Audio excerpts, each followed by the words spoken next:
concernant ce réseau, vous l'avez voulu ciblé, vous l'avez voulu aussi pragmatique, efficace, très orienté carrière, avec un objectif clairement affiché.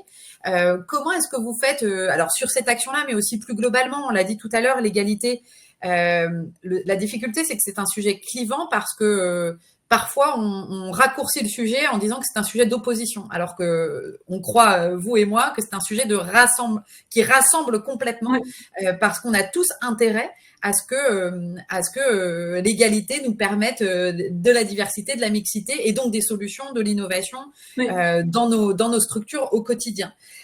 Mais comment vous faites parfois pour aussi rassembler les hommes? Parce que vous l'avez dit tout à l'heure, les femmes, elles sont de fait convaincues, mais pas toujours.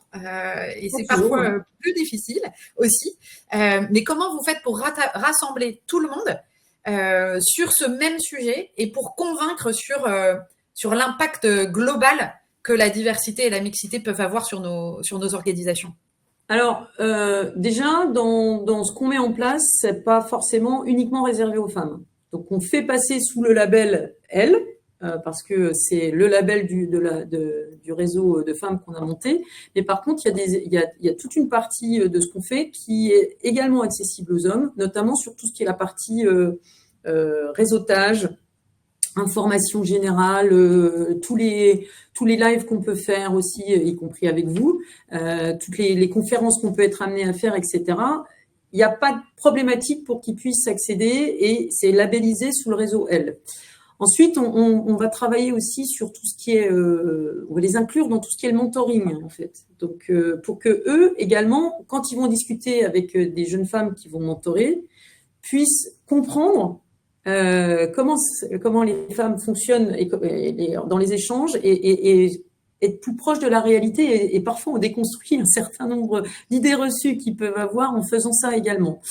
Et puis on a aussi le COMEX qui est particulièrement impliqué dans ces éléments-là et qui va recevoir aussi les jeunes femmes dans des petits déjeuners ou ce type de formule pour pouvoir discuter des différents éléments.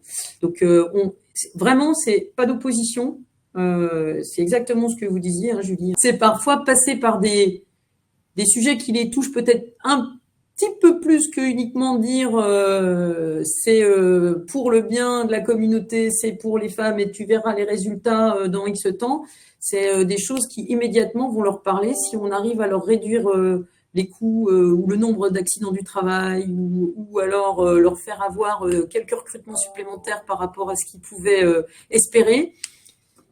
C'est des petits quick wins qui permettent d'aborder les sujets de la féminisation des équipes de manière tout à fait différente. Et je suis convaincue qu'en plus, une fois qu'ils commencent à comprendre l'intérêt de le faire, c'est gagné, quoi, en fait. Et ils vont pas forcément revenir.